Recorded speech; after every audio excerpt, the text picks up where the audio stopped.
This is Peace Arch Park, located on the international boundary between Washington State and British Columbia.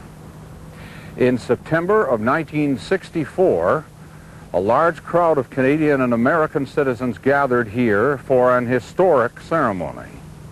Its purpose was to formalize the largest international resources agreement ever concluded between Canada and the United States. It was called the Columbia River Development Treaty. Now, more than 3 decades later, there is still controversy over the consequences and the costs. The main focal point of this event was the handing over to Canada of a check amounting to about $250 million. The money was advance payment to British Columbia for certain benefits realized by the Americans from the building of 3 dams in Canada. This ceremony signified that construction of those 3 dams in the Canadian portion of the Columbia Basin could now begin. The 3 dams built in Canada were the Duncan Dam on a tributary of Kootenay Lake, the High Arrow or Keenly Side Dam on the Columbia River near Castlegar, and the Mica Dam on the upper Columbia River north of Revelstoke. A 4th dam was built on the Kootenay River at Libby, Montana, and it created a reservoir 60 kilometers long in Canada. The Duncan Dam was completed in 1968. The Hugh Keenly Side Dam was completed in 1969. The Mica Dam was completed in 1973.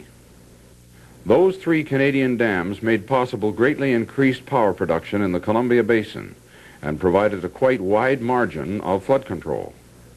But the BC reservoirs flooded thousands of hectares of highly productive bottomland in the Kootenays. A 4th valley was flooded by the Libby Dam in Montana, whose reservoir backed up 60 kilometers into Canada. Since the 3 treaty dams were built, additional dams have been placed at Revelstoke Canyon on the Columbia River just north of the town, at 7 Mile on the Pend Oreille River near the international boundary, and the Kootenay Canal project was installed on the Kootenay River south of Nelson. In all, a total of 6 power projects have been built on the Columbia River system within Canada in the last 30 years. The Canadian portion of the Columbia River now provides 50% of all the electric power generated in British Columbia. Having a large storage reservoir in the upper reaches of a major river is one of the surest ways to get maximum power efficiency. Here at Mica Dam, the annual spring runoff is held in the reservoir each year. This dam alone provides 1/5 of BC's electric power. But the Mica Dam also creates huge power benefits downstream. This is how that works. About 100 kilometers downriver, the same water which produced power at the Mica Dam falls through a second set of generators at the Revelstoke Dam. All the rest of the way down the Columbia River, this happens again and again. As the water stored in Canada is released, it generates increasing amounts of power as it passes through a dozen or more dams on its way to the sea. Most of those dams are in the United States. Payment for downstream benefits was part of the Columbia Treaty package. The United States got half the power generated by Canadian dams, and they paid us in advance for a period of 30 years. Another kind of downstream benefit to building headwater dams is flood control. A disastrous flood occurred on the Columbia River in 1948. But the Canadian dams now provide much increased flood protection by holding back part of the spring runoff until the flood threat is past. Under the treaty, the United States pays British Columbia for providing this flood control.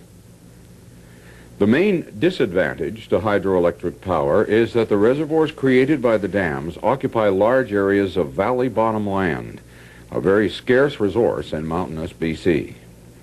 Lakes and rivers converted to storage reservoirs now occupy approximately 300 lineal miles or 500 kilometers of valley bottom in the Columbia Basin in Canada. Treaty reservoirs have flooded forests, farmland, and human settlement. Environmental losses to fish and wildlife have been severe. Because the reservoirs are drawn down and refilled each year, many of these losses are permanent. More on that later. The annual rise and fall of reservoir levels is one of their most disagreeable features. Some reservoirs are empty for a good part of the year, showing unsightly stumps and mudflats when wet, and annoying dust storms when dry. In summer, when snowmelt has provided enough water to fill the reservoirs, they can be aesthetically quite pleasing.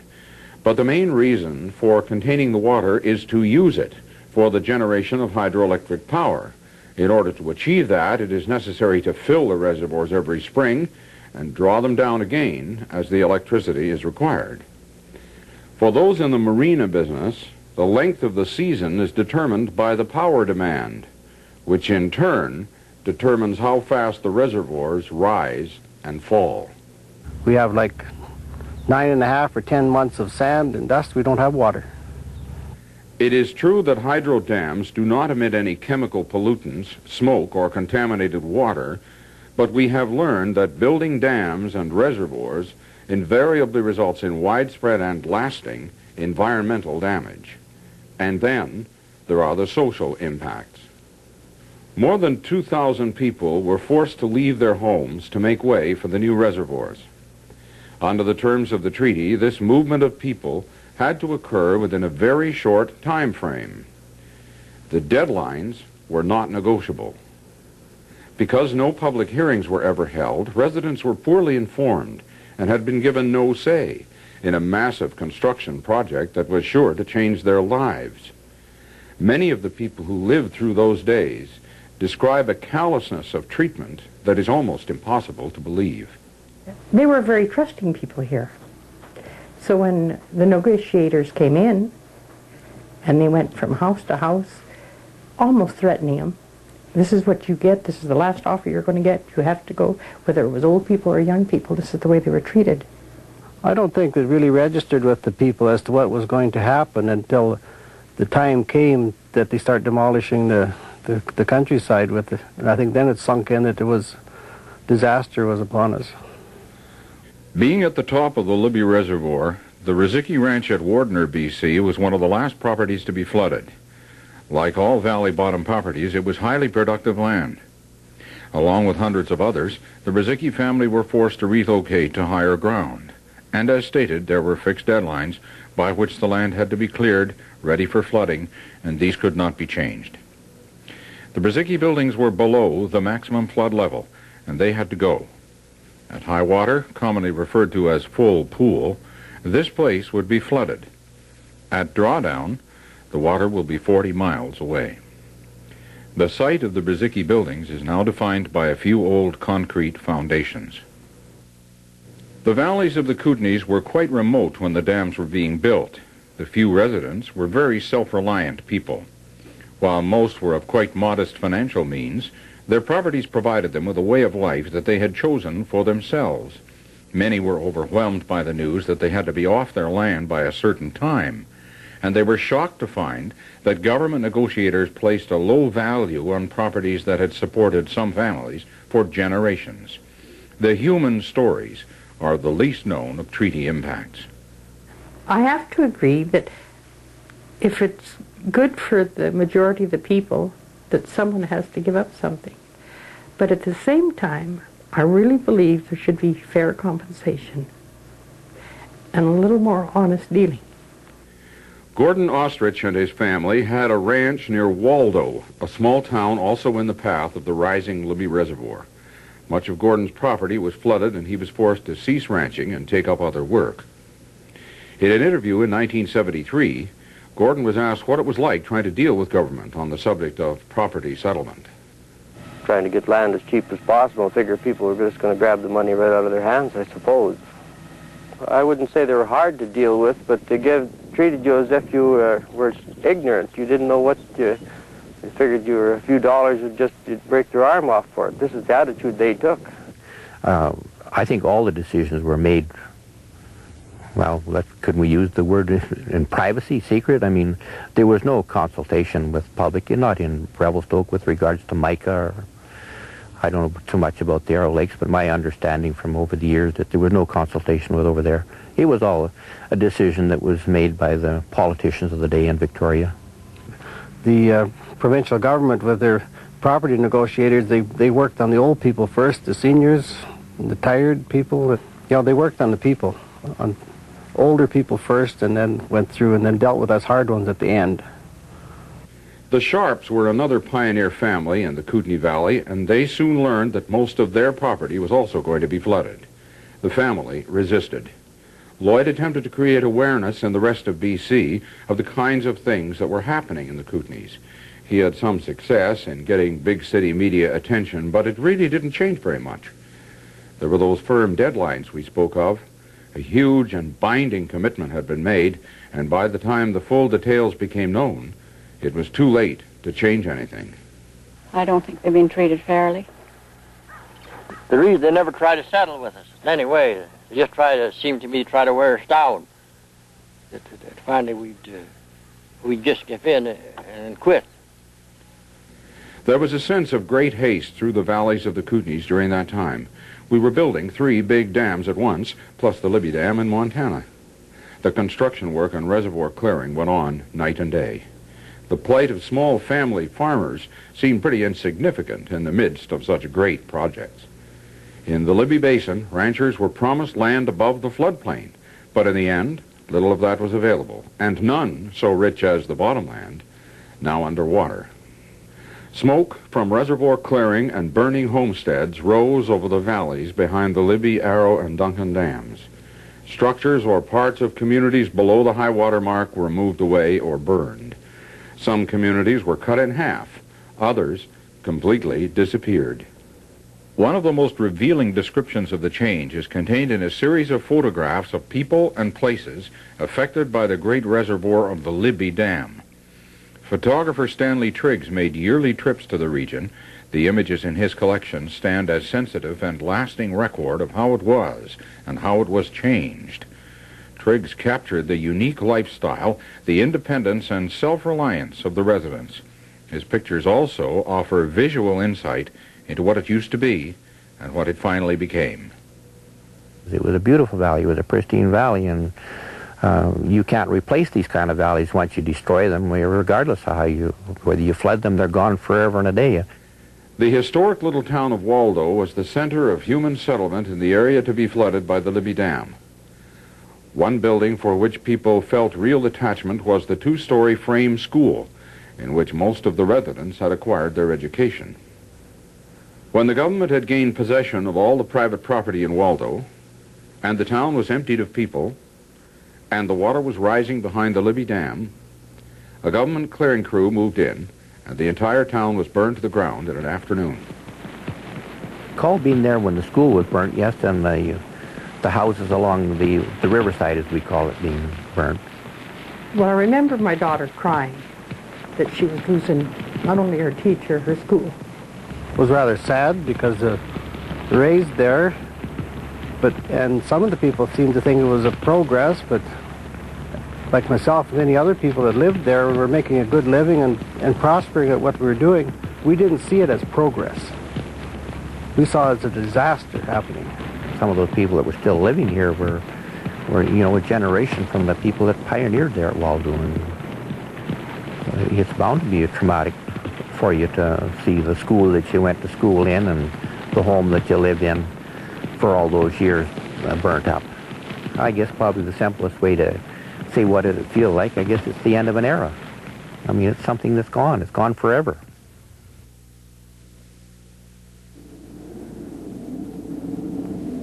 Only one building in Waldo, the community church, was spared.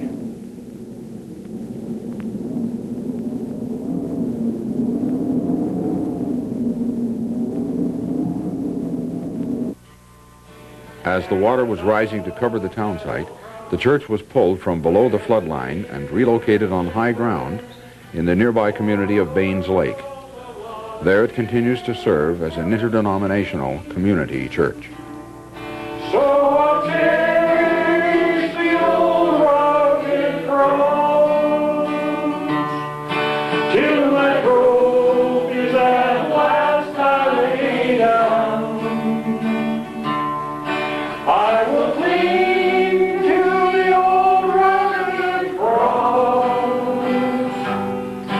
And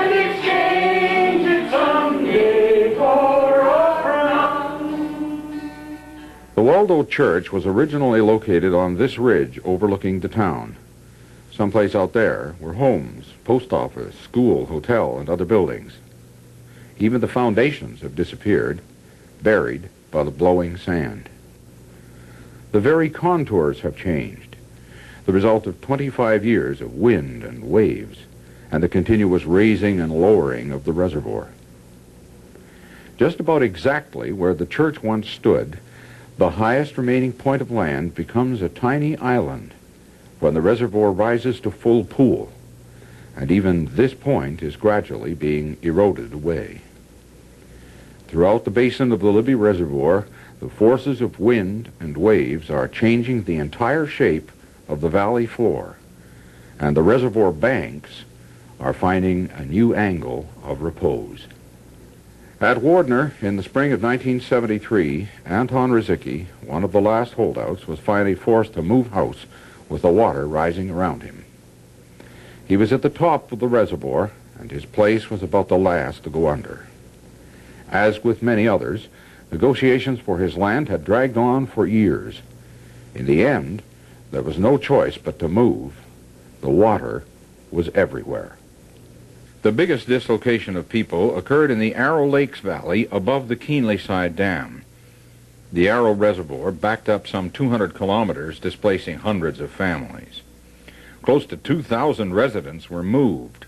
Some found a bitter irony in being flooded out permanently so as to provide occasional flood control for people downstream. The residents of the Arrow Lakes feel that the battle will never be lost until the water comes right over their properties and dooms them to elimination. My particular piece of land that was flooded is probably one of the most valuable pieces of land, of farmland in British Columbia. Anyhow, we could gross $2,000 an acre per year off that land, all of which is now underwater.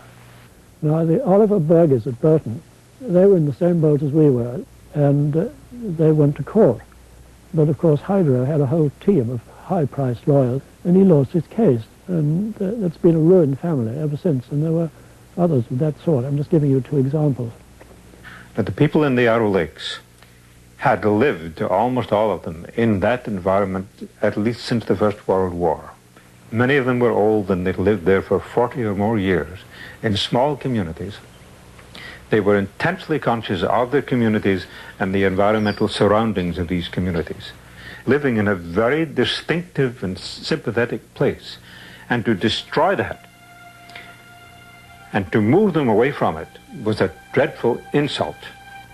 On the Arrow Reservoir, unlike some, the forested areas of the valley bottom were cleared before flooding. Even 30 years later, the aftermath appears as an unsightly expanse of thousands of stumps when the reservoir is drawn down. In effect, it is one of the largest clear-cuts in the province. The silt carried by mountain rivers is very fine in texture, almost like flour. When it gets dry, it can become airborne. All natural rivers transport a certain silt load suspended in the water and carried along by the force of the current. On rivers with dams on them, the current nearly stops where the reservoir begins, and the silt particles sink to the bottom. As a result, the silt from a given year is gradually distributed over most of the reservoir area. When the flats are bare and dry, the silt can be picked up by a strong wind. In response to public objection about the dust problems, BC Hydro has undertaken to settle the dust, as it were, by seeding agricultural grass species on the reservoir bottom. Not all the bottom land is accessible for treatment. Some of the old islands are still isolated.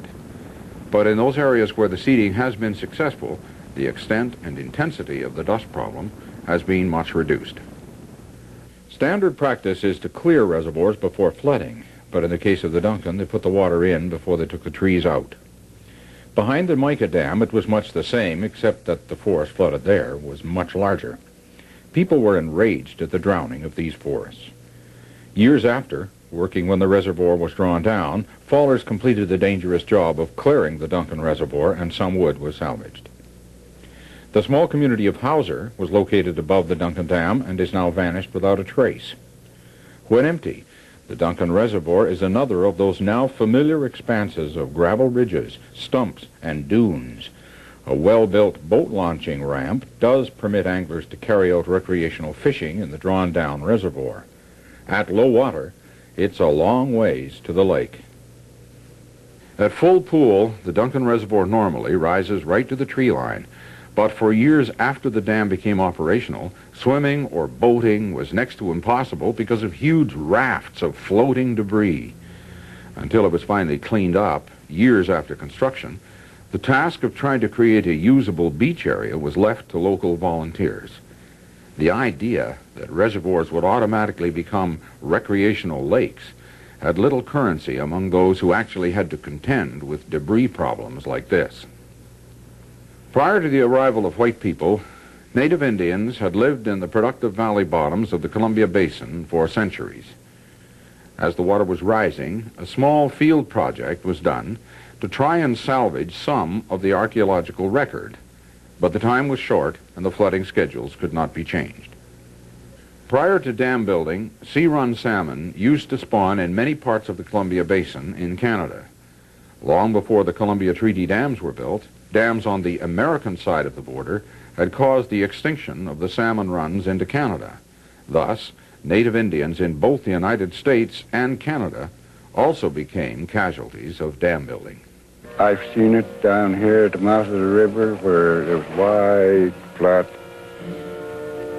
shallow water, you know, and they were so crowded, some of them go along the bank, you could see their backs coming up, just hundreds of them, thousands of them. By God, they just come and since the Grand Coulee Dam, there hasn't been any fish up here. It was a great loss to us. Of course, you know, progress, they said, was construction of this dam. But it's detrimental to us Indians. It's a great loss to us. Behind all three Canadian dams, wildlife suffered loss of vital habitat due to reservoir flooding. Large mammals like elk and deer were particularly hard hit because traditional valley bottom winter ranges had become barren reservoirs. On an acre-for-acre basis, the biggest wildlife losses of all occurred behind Libby. Kootenai River was the heart of the southern trench, the heart of the East Kootenai Trench. It was the most productive part of the trench, and it would have carried most of the wintering ungulates, particularly white-tailed deer that go right to the valley floor, and elk as well. We also blocked migration routes, and we don't to this day know what impact that had on species like mule deer or cougar or black bears or some of the smaller animals. We know we lost tremendous numbers of fur bearers, beaver and muskrat, for example, and all of the animals that were associated with them. The dams work like giant filters. Natural nutrients settle out to the bottom of the reservoir above the dam. Downstream water bodies become so deprived of nutrients as to cause fish populations to crash. The decline of kokanee has been documented by years of annual spawning counts. Both fish numbers and size have declined continuously since the dams were built. To its credit, BC Hydro has been a long-time funder of fish and wildlife compensation programs. Below the Duncan and Libby dams, fertilizer is being applied to Kootenai Lake to raise nutrient levels and restore the fishery. It seems to be working, but will likely have to continue indefinitely. Another victim of the environmental changes is the white sturgeon, now being extensively studied.